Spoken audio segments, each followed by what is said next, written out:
Arizona Cardinals leading the NFC West right now. Nobody's paying attention to Kyler Murray and company, with Murray playing at a borderline MVP level of late. Are they on the top of the NFC West like we said? I believe so. You know, because people said in the comments, we haters. I think we've been right about a lot, honestly. I don't know how to hate. You know what I know how to do? Riff, reading is fundamental. That's what I know how to do. And count. And the teams that are winning have the best record, not the best uniforms or selling the best glizzies up in the stands, okay? I love it. Well, listen, I remember in year one for Jonathan Gannon, obviously the wins and losses weren't all there, but I remember in the offseason just kind of going around the league and talking to teams are like, man, this is a physical team. They played everybody tough, and that was year one. I think establishing that right out of the gate as a head coach and with a new staff is important, with a new regime, that you're going to do things differently, and that stood out to a lot of teams in year one. The Arizona Cardinals have figured out by happenstance that their line up with the O-line because of injuries actually has benefited them very well. Right side of their line has been just gone since the start of the season. Yes, because of injuries. But these are guys they coveted that were supposed to help them, and in their absence, kind of look like maybe those were kind of the problems of why they were not able to run the football. Will Hernandez was drafted by the New York Giants. I saw him in college. He was very inconsistent. He struggles in the pass game. He's what they call a road grader, does really well, but sometimes he fits on the run game a little bit too high. I would like to call him, he's a heavyweight puncher, right? Everything is so much power. But when you have so much power and you have sometimes a quicker guy, while you're cocking it back trying to load up, that defender wrong arms you or uses his hands to get you down, so it's not effective. It was one of the things early in the year I thought Arizona Cardinals offensive line was struggling. Their starters, now that they've had a different rotation, multiple different rotations because of injuries, they seem to be running the football excellent, well-balanced. They're not relying on Kyler Murray to be a magician. Prior to this game, goals-to-goal drives, basically on the half-yard line, the 1-yard line, man. This season, they were going in there 13 for 13, 14 for 14 touchdowns this season. Only team in the NFC with a perfect percentage. So it's really good. 6 in rushing in the NFL with Connor. They have I think 3 capable backs that do a lot of different things. True. And Kyler Murray is not giving the football up, and he's not throwing it. They win, just like we talk about the Kansas City Chiefs. They are winning however it matters. They're not relying on just passing the ball.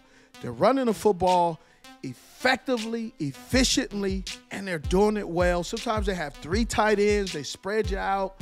They're doing a really good job of figuring out the magic potion for each game. Each game, they do it a different way.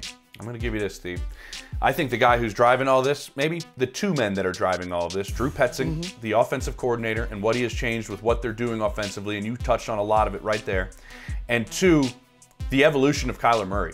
And this is not the same player that we saw early in his career when you mentioned he had to be a magician. It was almost like the organization was relying on him to be that magician and go out there. Kyler, go make a play. Kyler, go do something crazy. Go do something special.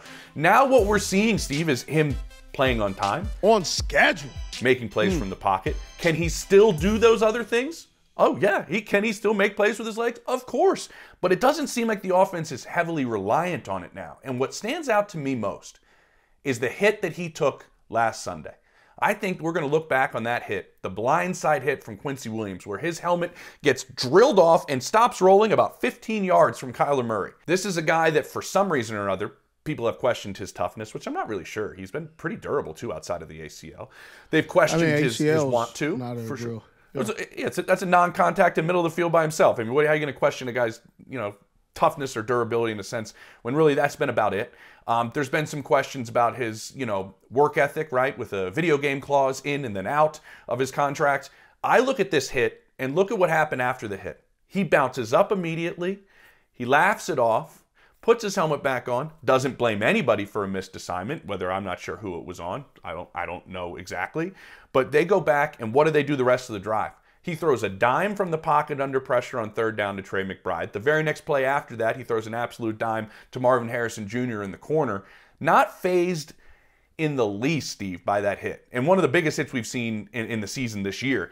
I think that just shows where Kyler is as a player. And then the other one is Drew Petzing. Like, you mentioned the tight ends. I went and looked it up. Like, their second and third tight ends play about 43% of the snaps. They go big all the time. And what do? They force you to play base because they're playing this big personnel. And then what did we see Kyler Murray do on that touchdown run? Just walking to the end zone. Because you're almost too big to handle what he can do with his legs outside the pocket. And then they're explosive out of this big personnel. So they've actually gone the opposite of what the previous regime did, which was, if you remember, let's get a bunch of small, speedy guys that are like Kyler, I guess, and have him throw to Rondale Moore or Marquise Brown. Like, what have they done now? Like, Marvin Harrison's a big dude. Trey McBride is a big dude. Like, James Conner's a big dude. Wilson's a big guy. Like, they've surrounded him actually with bigger players to go out there and make plays with. I think this offense is unique considering the way that they've designed it, and I think that's a big part of Kyler's success. But Kyler is also unbelievably accurate with the football. Like, you talk to anybody who's down there, he can put it wherever he wants. It's been fun to watch. It really has. It's been great to watch, and you can see with the wide receivers, they do a really good job of having a lot of variations. Earlier in the season, they seem to be very predictable, but then Drew has done a great job, the offensive coordinator, of changing it up, allowing some of these tight ends to come. And why the tight end personnel and 3 and 4 tight ends are pivotal is because they also, with James Conner's, catching a football out of the backfield. So it's just not becoming one-dimensional where 4 tight ends is big personnel, what they call New York personnel, where they're just running the football. They have now the ability with play action and then Kyler to get out on the edge. But you can't catch him out on the edge because you have so many guys committed into the middle of the formation, because you know that James Conner is such a dog that runs between the guards, right? And the centers, between the A and B gaps. He can't get outside, but he likes that contact type of game to wear you down. 200 and something yards, 150 yards. They are running the football extremely well, which opens up the play action in a way that we have not seen, to the place of where Kyler Murray and the Arizona Cardinals are beating teams by 20 points, and yet only, 158 yards, 0 touchdowns, but yet they're marching down the field, capitalizing on points, rarely leaving a red area without some kind of points. Bingo. And that is very good football.